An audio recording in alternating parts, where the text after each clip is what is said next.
Salam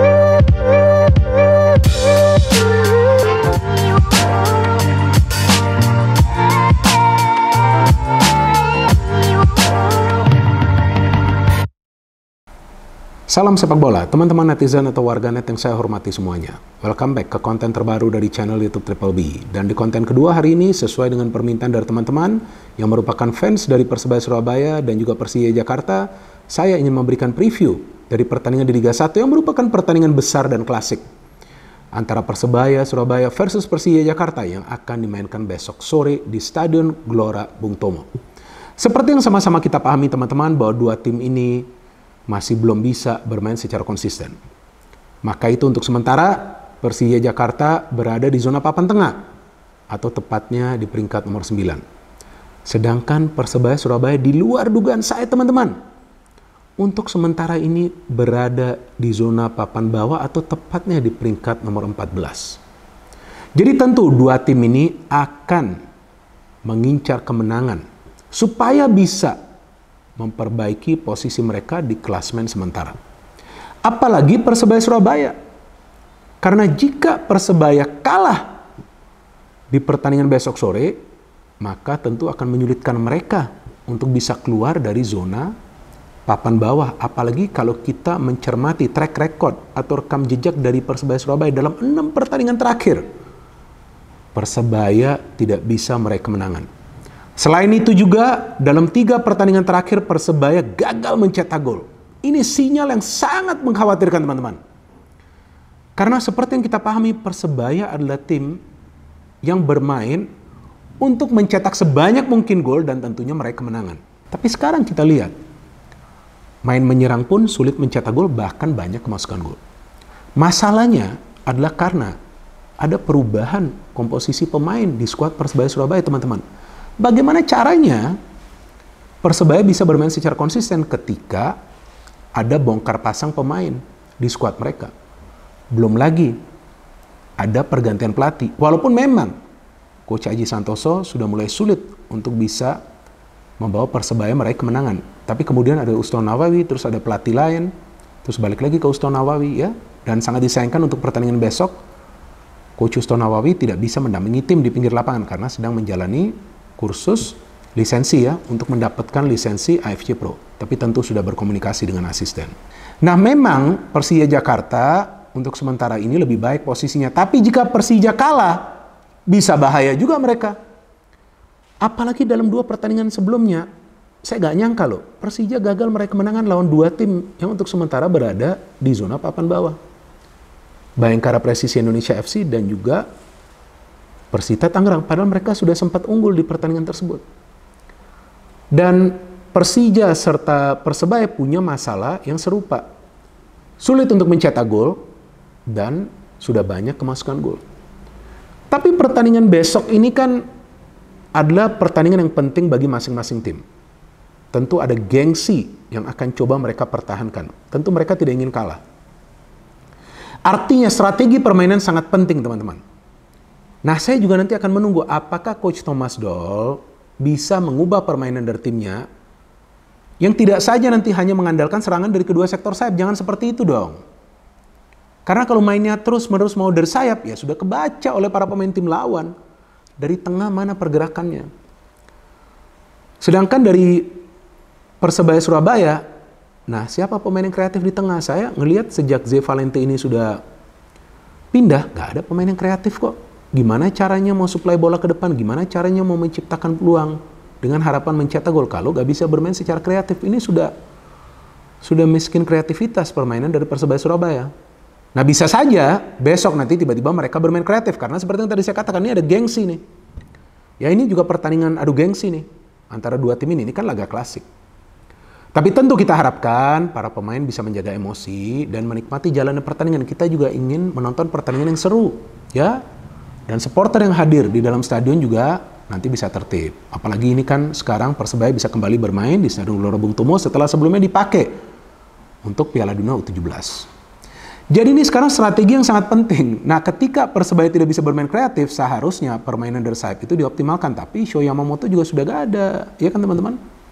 Banyak perubahan di komposisi pemain. Gimana caranya? Saya sendiri gak paham. kok bisa ada perubahan seperti ini di tengah musim?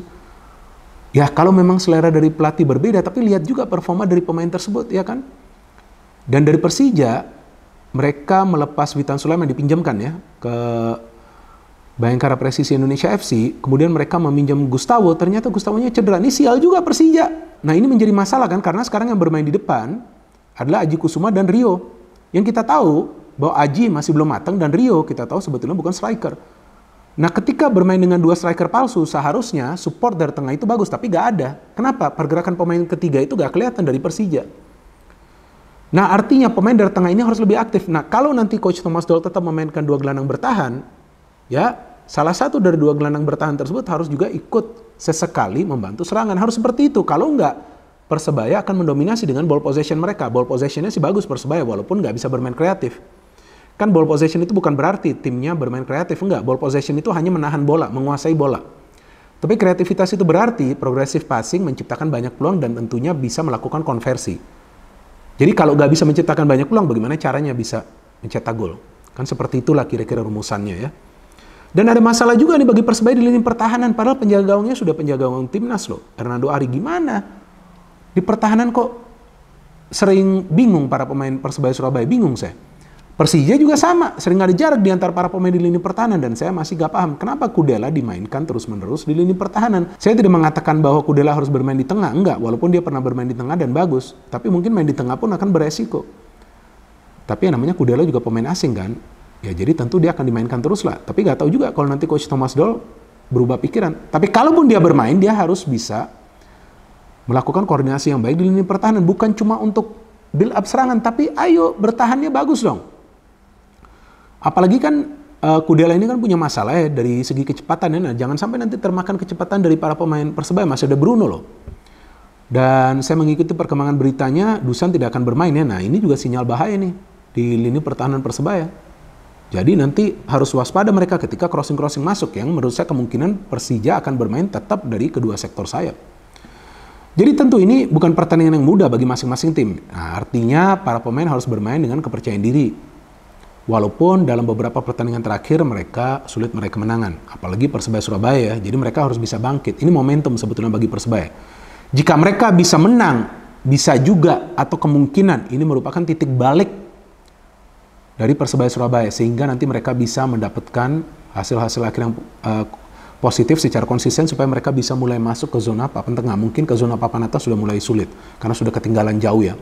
Tapi Persija jika menang di pertandingan besok sore tentu mereka punya peluang untuk masuk ke zona papan atas, dan seandainya mereka menang di dua pertandingan sebelumnya, maka Persija seharusnya sekarang sudah berada di peringkat nomor 6 jika saya tidak salah ya. Pokoknya udah masuk lah ke zona papan atas, tapi kan seri. So that means masalah finishing serta koordinasi di lini pertahanan adalah masalah yang serupa bagi masing-masing tim. Artinya lini tengah, pertama pressingnya harus bagus, jangan membuka ruang, jangan sampai bola dari para pemain tim lawan itu sampai ke lini pertahanan. Yang kedua, ikut bergerak ke depan. Kalau gak ikut bergerak, saya pikir akan sulit bagi salah satu tim ini untuk bisa menciptakan peluang, apalagi meraih kemenangan ya. Kalau gak bisa menciptakan peluang, tentu gak bisa mencetak gol. Kalau gak bisa mencetak gol, ya gak bisa menang. Tapi feeling saya dua tim ini akan bermain menyerang, gak perlu juga bertahan, karena mereka butuh 3 poin ini. Nah maka itu pertandingan besok sore tentu akan berjalan sangat seru, tapi yang penting bagi para pemain dari masing-masing tim jangan sampai membuat kesalahan. Satu kesalahan itu bisa fatal. Walaupun masing-masing penjaga gawang adalah penjaga gawang yang bagus ya, Andri Tani dan juga Hernando Ari.